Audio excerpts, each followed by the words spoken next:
Questions to the Prime Minister. Mr. Robert Flello. Question 1, Mr. Speaker. Thank you, Mr. Speaker. Mr. Speaker, I'm sure the whole House will join me in paying tribute to the British Embassy staff who were killed and injured in Kabul following the horrific bomb attack last week. Our thoughts are with their families and their friends at this time. We will not allow such inhumanity to deter us from building a stable future for the Afghan people. We have nothing but admiration for the staff of the Embassy, British and Afghan, who work together at great personal risk to help achieve this. This morning I have meetings with ministerial colleagues and others, and in addition to my duties in this House, I shall have further such meetings later today. Mr. Robert Flello. Thank you, Mr. Speaker. I would like to associate myself and my constituents with the Prime Minister's remarks about our brave staff, not just in the Embassy in Kabul, but of course across the world in very dangerous places. Mr. Speaker, the Prime Minister promised to balance the books by 2015 and to cut the debt. Despite punishing the poorest with cuts, the deficit has barely been touched, and borrowing is greater in the last 4 years than it has been in the previous 13. Doesn't, Mr. Speaker, this country desperately need a Labour government?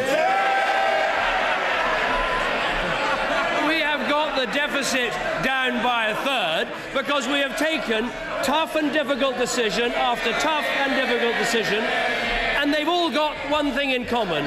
Each and every decision was opposed by the party opposite. Mr. Richard Bacon. Mr. Speaker, on Monday morning at Norwich Research Park, I thought I heard the sound of a cuckoo, which is remarkable since we haven't even reached Christmas, let alone spring. Does the Prime Minister agree with me that this may be further evidence of the strength of our long-term economic plan? Well, I was delighted to meet with my honourable friend and other Norwich MPs at the Norwich Research Park to talk about the expansion of infrastructure in our country, and particularly the improvements we're going to make to the A47, which will not just help Norwich and the Norwich Research Park, but actually will help all of East Anglia, right out to Lowestoft, and I know how important that is to make sure that important part of our country also benefits from our long-term economic plan. Miliband.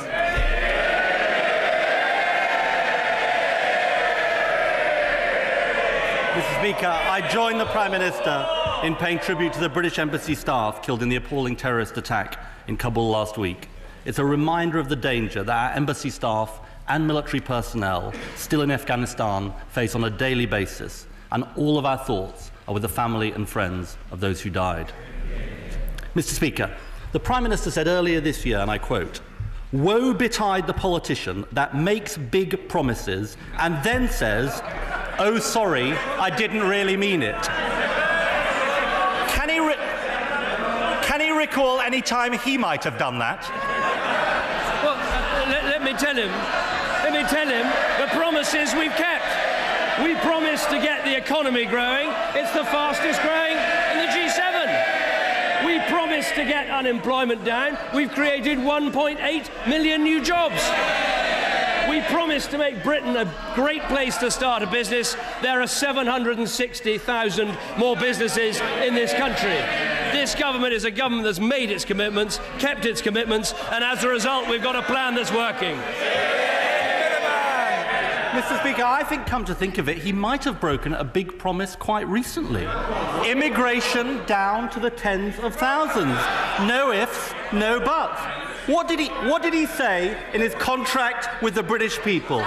If we don't deliver our side of the bargain, vote us out in 5 years' time. When he said it, did he mean it? Yes, and we've cut immigration from outside the EU by 24%. But with immigration, every single step we've taken was opposed by the Labour Party in the last 4 years. And what did they do for 13 years in government? They put immigration up as a deliberate act of policy. This government made promises to our pensioners, promises kept. Promises on our NHS, promises kept. Above all, a promise to turn our economy round from the mess left by those two. So he did mean it. Throw him out because he broke his promise. Now, what he ought to be saying, but daren't say, is that he made a solemn promise and he broke it. Let's turn to another one of those big, solemn promises. This is what he said to the nurses' conference just before the last election, and I quote, "I want to tell you what we're not going to do. There will be no more of those pointless reorganisations that aim for change, but instead bring chaos." Mr. Speaker, when he said it, did he mean it? What we have done is seen more doctors, more nurses, more patients treated. But I have, if we're on promises, Mr. Speaker, I have a little list. I have a list of his promises. Right, here we go. Mr. Speaker, he promised deep. However long it takes.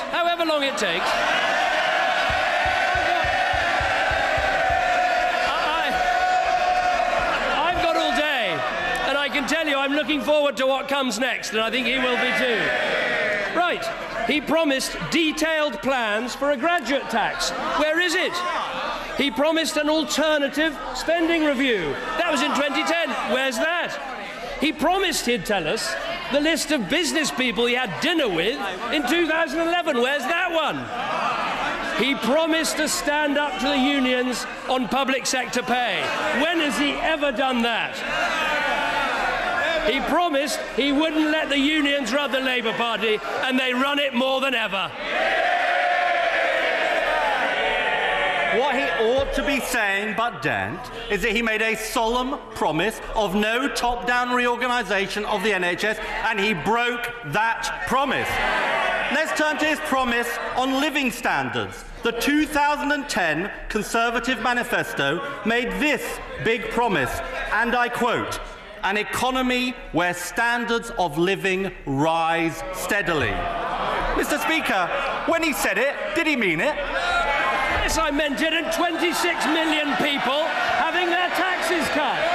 3 million people. Order. Both the questions and the answers must be heard. The Prime Minister. 26 million people have had their taxes cut.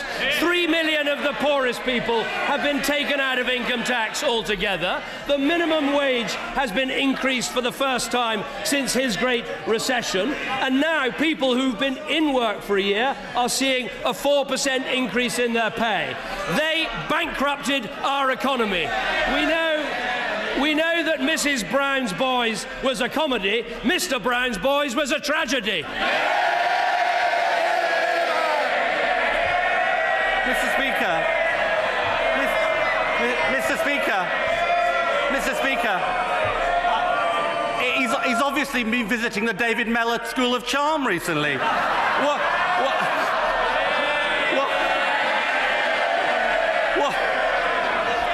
What he ought to be saying, but daren't, is that he made a solemn promise to improve living standards, and he has broken it. Now, what about his biggest promise of all on the deficit? In October 2010, he promised, in 5 years' time, we will have balanced the books. When he said it, did he mean it? We promised to cut the deficit. It's down by a third, and in a moment or two, we'll see the progress that has been made. And obviously, I can't reveal what's in the Chancellor's autumn statement. That wouldn't be proper. But I make this prediction. Mr. Speaker. The answers must be heard. The Prime Minister. I simply make this prediction, Mr. Speaker. In a moment or two, he will be looking as awkward as when he ate that bacon sandwich. Now, if we're going to talk about... Oh, yes. If we're talking about predictions, let us remember his predictions. He said our policy would lead to the disappearance of 1 million jobs. Wrong. He said it was a fantasy the private sector would create the jobs. Wrong. He said we would choke off jobs and growth. Wrong. The fact is, they told us there would be a lost decade. They told us there would be a double-dip recession. They told us there would be 1 million more unemployed. They have been wrong on every single economic issue. In Miliband. He's failed every test he set himself. And the thing about this Prime Minister is he's turned breaking promises into an art form. And as the election approaches, the thing the British people know about this Prime Minister is that when he says it, he doesn't mean it. What a contrast. This is a Prime Minister and this is a government that has turned our economy round, sorted out our public finances and got the economy growing. And no one in this country will ever forget that they are the people who sold the gold, who broke the economy, who bankrupted the nation, and still they sit there completely hopeless and unelectable.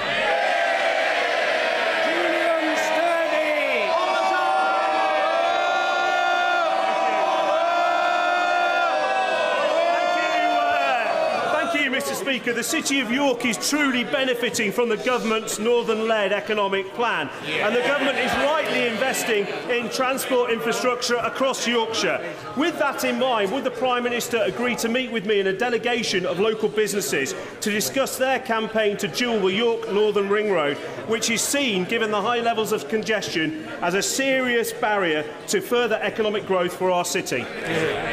Well, I think my honourable friend is absolutely right. I know what a problem this road can be. The point is that infrastructure investment does unlock growth. That's why on Monday we announced the biggest roads programme in a generation, including £2.3 billion for major roads in Yorkshire and the North East. I'm very happy to arrange a meeting between him and the Transport Secretary to discuss this, but he'll know we do have substantial plans to upgrade the Hopgrove junction, where traffic on the Northern Ring Road gets on and off to the A64, and we believe that will make a real difference. Angus Robertson. Speaker, does the Prime Minister intend to devolve corporation tax to Northern Ireland and Scotland in tandem, or in contrast to the vow, has he already decided to veto the devolution of corporation tax to Scotland entirely? We are implementing the Smith Commission, and that's what we believe should be implemented. In terms of Northern Ireland, the Chancellor will set out our position in a moment or two, but let's be absolutely clear about the very big differences there are between Northern Ireland and Scotland. Northern Ireland having a land border with the Republic and having had all the difficulties and troubles, and him shaking his head in that way shows how little Scottish nationalists actually care about the rest of our United Kingdom. Thank you, Mr. Speaker. 56 years ago, Simon Wingfield Digby, the then Honourable Member for West Dorset, made the first plea for improvements to the A303 in this House. Thanks to this government's careful management of the economy, the Prime Minister was warmly welcomed once again to Wiltshire this week to announce £1.3 billion investment in the tunnel at Stonehenge. Will the Prime Minister now reassure the people of the South West that we will not have to wait another 56 years for it to be delivered? I can certainly make that commitment. I was one of a number of people who made their way to Stonehenge this week to go and see how important this will be. It will be a tunnel of at least 1.8 miles. It's part of an overall plan to create that expressway all the way between the M3 and the M5 and down into Cornwall to make sure we really improve this absolutely vital road network. As for Stonehenge itself, I think it will make sure that this extraordinary monument also has the setting and the attention that it deserves too. Mr. Graham Jones. Thank you, Mr. Speaker. A Haslin constituent, 20-year-old Sophie Lancaster, was brutally murdered in 2007, kicked to death in a park by a group of males for simply being part of a subculture, a goth. She was a victim of hate crime. The implications of this tragedy continue today. Will the Prime Minister meet with the Sophie Lancaster Foundation to see the excellent work they do and do everything he can to ensure that there is a clear message that there are no exceptions to hate crime? You know what, I remember the absolutely tragic case of the girl that he talks about and the way, that appalling way in which she was treated and beaten. And I'm very happy to look at what meeting I can arrange to make sure that agenda of how we combat hate crime in all its forms is properly addressed in our country. Mike Crockart. Thank you, Mr. Speaker. This week, 40 banks and building societies issued a joint declaration to deal with the multi-million-pound crimes of vishing and courier fraud, where people are called by criminals posing as police officers or bank employees and asked to hand over bank cards and PIN numbers to assist fraud inquiries. I've been working with Age UK, Alzheimer's Society and call blocker manufacturers to build a scheme to protect the most vulnerable in society from this crime, but DCMS ministers are too busy to discuss it. It seems they are able to block my nuisance calls. Will the Prime Minister help the vulnerable to do the same? Well, I will certainly make sure that DCMS ministers, if necessary, meet with him and the group that he's talking about. It is important that we deal with all of these issues wherever they come from. Janara Ali. Mr. Speaker, the 2010 Conservative manifesto promised an economy where not just our standard of living, but everyone's quality of life rises steadily and sustainably. Why then, in the last year, have wages grown by the smallest amount since records began? I must say how delighted I am that after 4.5 years, finally, the Labour Party wants to debate the economy at Prime Minister's questions. I feel this is a golden day for us. It means that we can talk about the 1.8 million jobs that have been created. It means we can talk about the fact that for those who've been in work for a year, they're seeing their pay go up by 4%. It means we can talk about how we've lifted the basic rate threshold to £10,500 and taken 3 million people out of tax. All of these things are helping to make sure that millions more of our countrymen and women have the dignity and security of a job and the ability to provide for their families. That's what's happening in Britain. The economy has been turned around from the disastrous situation left by the Labour Party, and that's something the whole country can be proud of. Mr. Bernard Jenkin.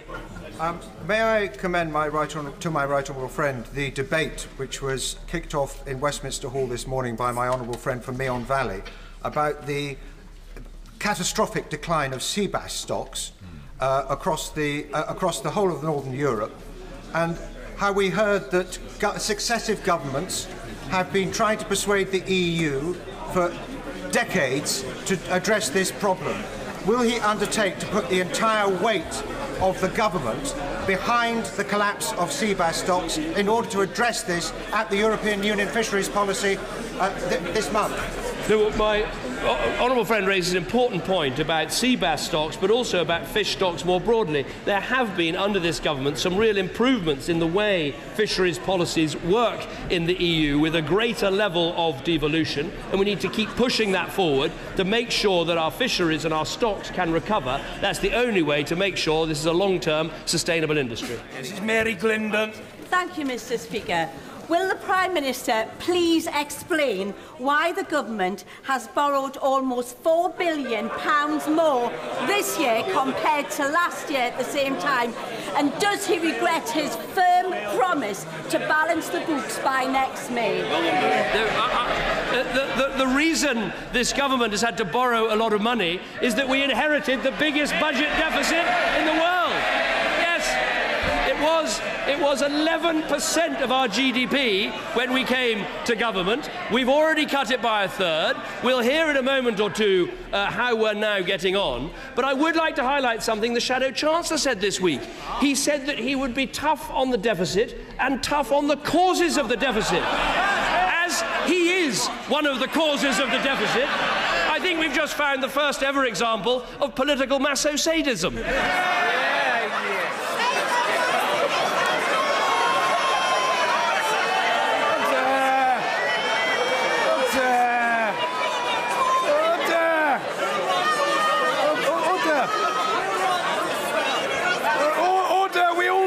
Prime Minister meant. Mr. Daniel Kaczynski.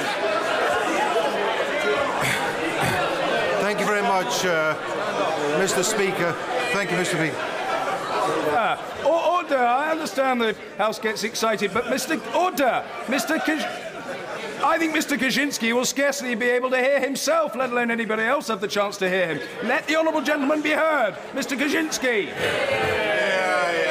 Thank you, Mr. Speaker. I'd like to thank the Prime Minister sincerely for all the help that he's given to all the Shropshire MPs in securing our direct train service to Shrewsbury, which starts later this month. It's a vital boost for our inward tourism and inward business investment into Shropshire. Will he take advantage of us now being connected to London to come and visit Shrewsbury and visit the wonderful new university that we are creating in our beautiful town? I look forward to the opportunity of visiting Shrewsbury if I can. Let me be clear. Sorry, I meant to say masochism. I'm sorry, Mr. Speaker. Normally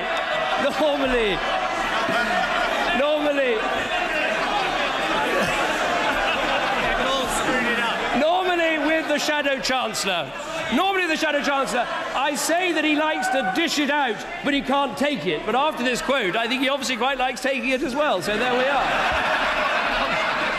We've learned a lot of interesting things today. It's magnificent what's happening in Shrewsbury, and if you look across the country, there have been improvements to 400 stations, including King's Cross. Mr. Stephen Timms. Thank you, Mr. Speaker.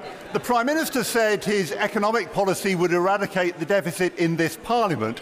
All he can claim today is that after 4 years it came down by a third, and the last few months it's been going up. Would he accept that the big fall in real wages since the election is a large part of the explanation for why his economic policy has fallen so far short on its central objective?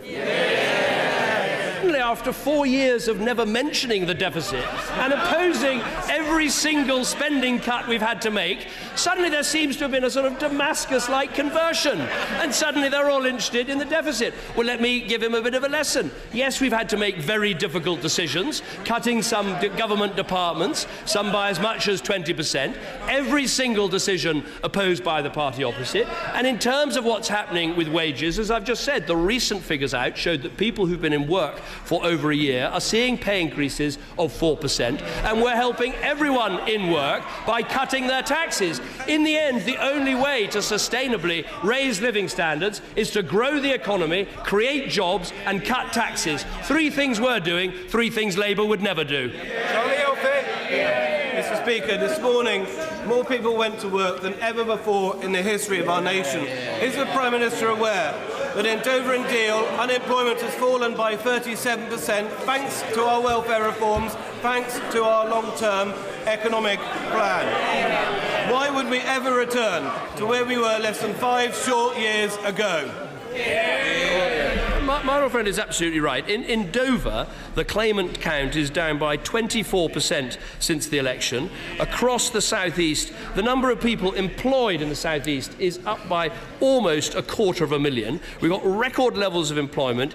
With all these, anyone getting a job is then someone else who's got that security and that stability who can provide for their family. And at the same time as this increase in employment, we've also seen the pay gap between men and women, particularly under 40, reduced to the lowest ever level. So we are seeing a strong and solid recovery, but as the Chancellor will explain in a moment, there's no room for complacency. We've got to stick to the long-term economic plan and deliver it. Mr. Dennis Skinner.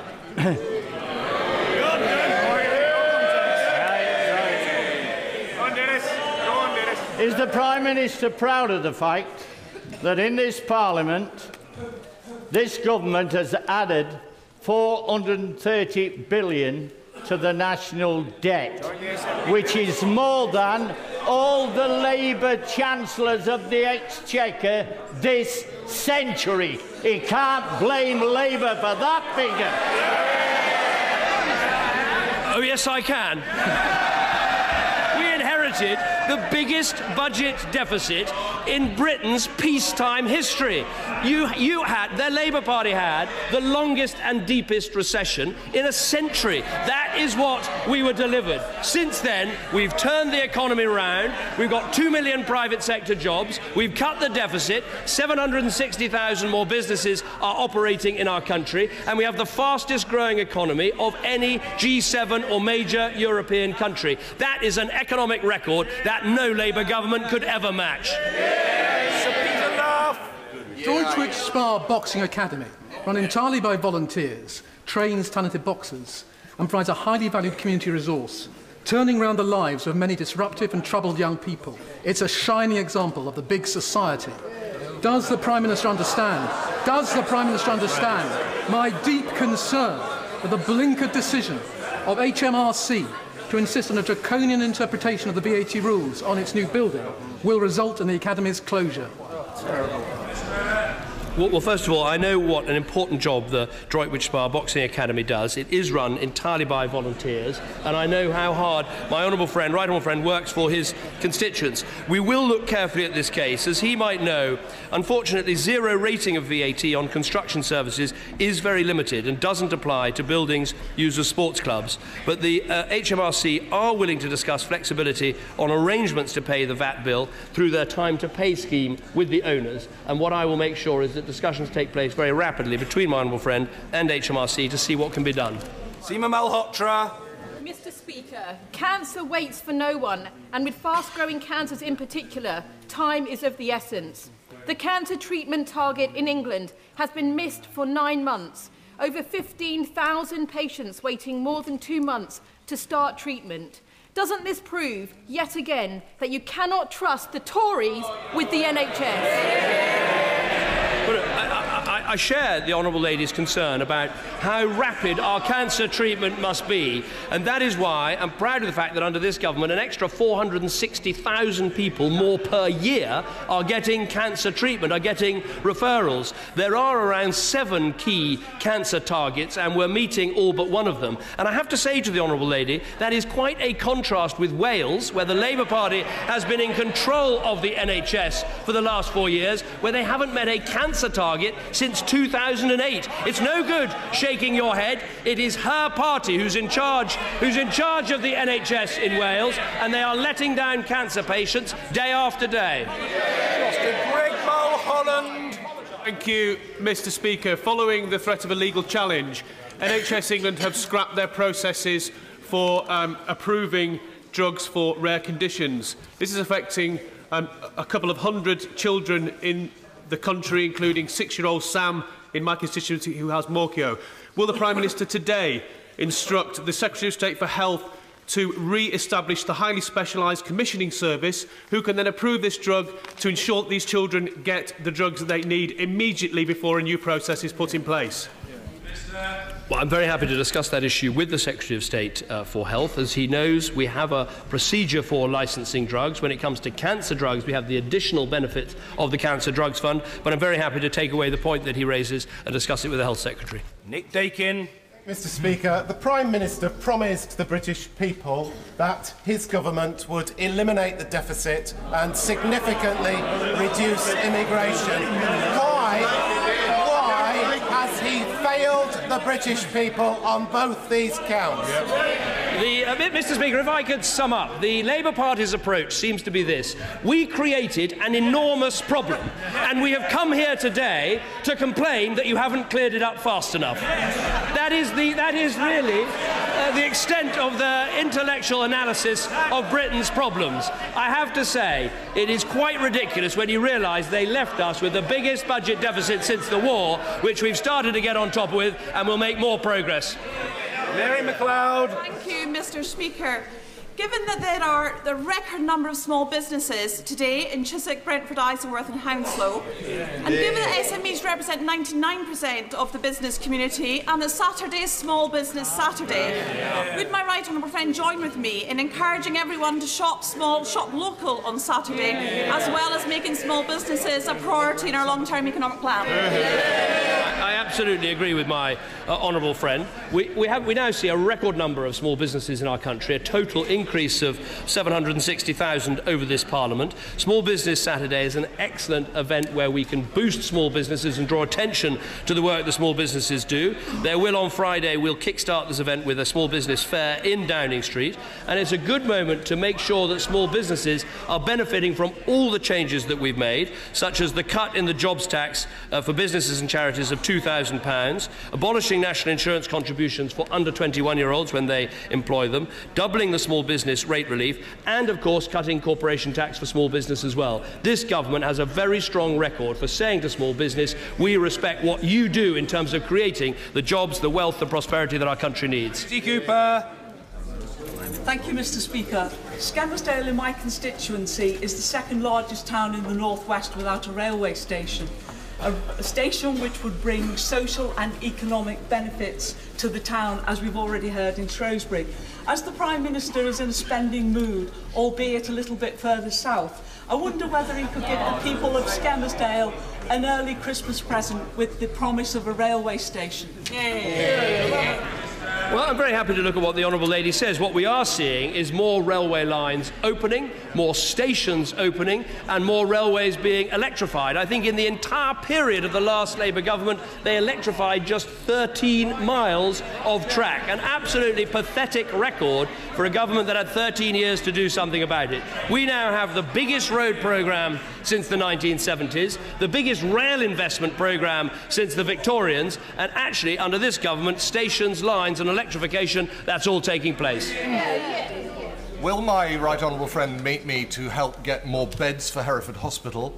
Will he send a minister to meet the magnificent staff and possibly Welsh patients who have acquired addresses in England so they can access life-saving cancer care drugs that aren't available under the Labour-run Welsh NHS? Well, I'm sure my honourable friend will welcome the £2 billion for the NHS in England, which the Chancellor announced at the weekend. That will be money that goes directly to the front line. Obviously want to see continued improvements at the Hereford Hospital. There are pressures from people from Wales crossing the border and wanting to use services in England, and that's why it's so important that the Welsh NHS has the improvements that we've been talking about. In terms of meetings and visits to his hospital, I'll look very carefully at what we can do to help. Mr. Kevin Brennan. Thank you, Mr. Speaker. Cutting net migration to tens of thousands, reducing spending on welfare and, yes, eradicating the deficit by the end of this Parliament formed the triple crown of the Prime Minister's promises to the British people. How does it feel as Prime Minister when you're once, twice, three times a failure? I tell you how it feels to lead a government that's created 2 million private sector jobs. I tell you how it feels to lead a government that's turned around the British economy. And I tell you how it feels to have an economy in Britain that businesses right around the world want to invest in. That is the record of this government, recovering from the complete shambles and mess that he left when he was part of the previous government. Mr. Speaker, the Prime Minister experienced this summer, as he may well remember, the congestion regularly faced by my constituents at Junction 9 of the M3 motorway. Can I just thank the Prime Minister on behalf of the people I represent for the comprehensive package of improvements announced by the Transport Secretary earlier this week? And would he share my view that my constituents can only benefit from this kind of investment because we've taken the decisions to get our economy in a place that we can? Now, my honourable friend is absolutely right, and I know about the importance of the M3 improvements that he talks about, but the fact is all of these things, whether it's improving our road network, investing in our NHS, building new railway stations, electrifying railway lines, these things can only be done if you have a successful and growing economy, a long-term economic plan, and a demonstration that you've got the public finances under control. With this Chancellor and with this government, we have all of those things in place, and that's why we've been able, over the previous days, to talk about improving our NHS, investing in our transport infrastructure, building the flood defences that this country needs, and putting in place all the infrastructure, whether it's ports, airports, energy, that a modern economy needs in order to sustain a level of growth that can deliver the prosperity and the security that the British people deserve. Pierce. Thank you. In the past 4 years, over £5 billion has been spent by the NHS on agency staff, with about around 20% of that would have gone into the pockets of the agency and not into the pockets of NHS staff. How many full-time permanent nurses would that have paid for? Well, what we've got in the NHS is, under this government, is 1,300 extra nurses, 8,300 extra doctors, and because we've cut the bureaucracy, we've managed to remove 21,000 bureaucrats. No one wants to see extensive use of agency staff. All well-run hospitals will have fewer agency staff and more permanent staff, and that's what's happening under this government. Order.